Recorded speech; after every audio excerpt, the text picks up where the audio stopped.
উফ, এই রান্নাঘরে বৃষ্টি হলে একেবারেই রান্না করা যায় না। মনে হচ্ছে আমি বাইরে গাছতলায় বসে রান্না করছি। এদিকে ভাতের হাঁড়ির মধ্যে জল পড়ছে। একটা কাজ করলে হয় না? রান্নাঘরের একপাশে গর্ত করে মাছ চাষ করব এবার থেকে, আর গর্তের চারপাশে লাল শাক লাগিয়ে দেব।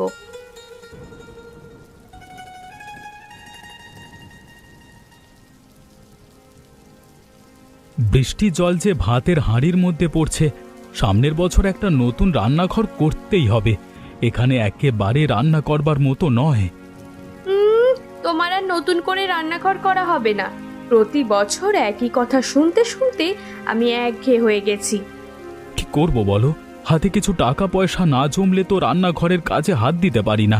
চাষ কাজ করে যা হয় তাতে আমাদের খাওয়াটা কোনো রকমে চলে যায়। ওদিকে তোমার দাদা বৌদিকে দেখো, তারা কত সুখে আছে। তোমরা আপন দুই ভাই, একজনের সংসার রাজার মতো চলে, আর একজনের দুবেলা ঠিকমতো খাওয়াও জোটে না। আমার বৌদির বাবাই তো দাদার ব্যবসার জন্য টাকা দিয়েছিল। সেই টাকা দিয়েই তো দাদা দোকান দেয়, নইলে দাদার অবস্থা আমার চেয়ে খারাপ হতো।